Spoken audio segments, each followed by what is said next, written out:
नमस्कार साथियों, इस वीडियो में हम सीखने वाले हैं कक्षा 10वीं गणित अध्याय 3 प्रश्नावली 3.2 प्रश्न क्रमांक पहले का 5वां।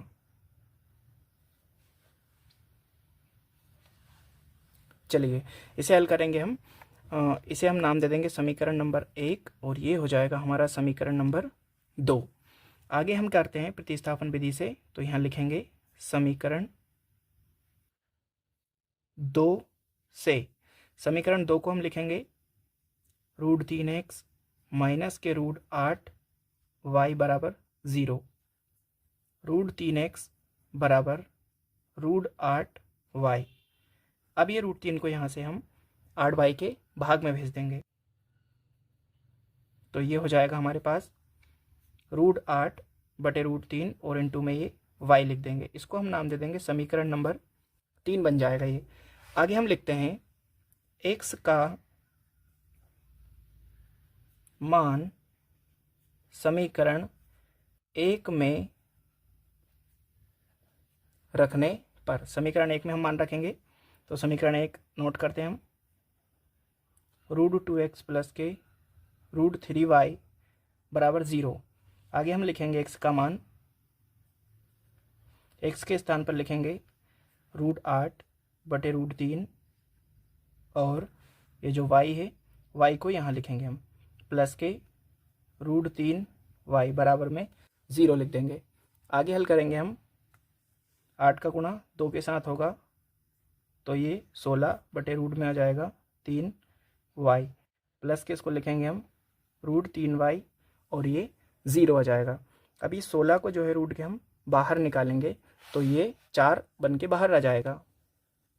यहाँ लिखेंगे हम 4y बटे में लिखेंगे रूट के 3 प्लस √3y बराबर 0।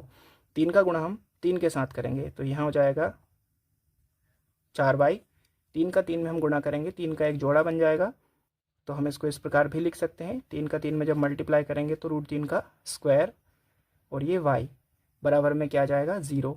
इस स्क्वायर से रूट को हम काट देंगे 4y और यहाँ पर हम लिख सकते हैं 3y बराबर में आ जाएगा 0। 4y में 3y हम जोड़ देंगे, तो ये हो जाएगा 7y बराबर 0 और y का मान 0 बटे हो जाएगा 7।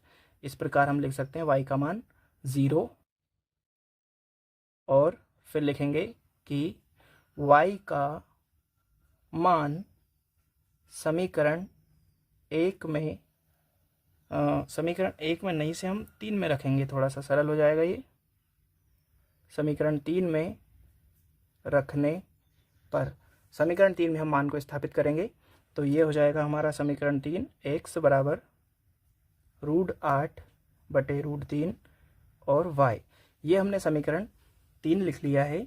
अब हम √8 बटे √3 और y के स्थान पर रखेंगे क्या 0।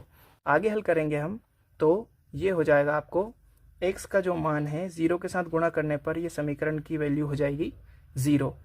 तो x का जो मान है वो हो जाएगा हमारे पास 0। अतः हम लिख सकते हैं,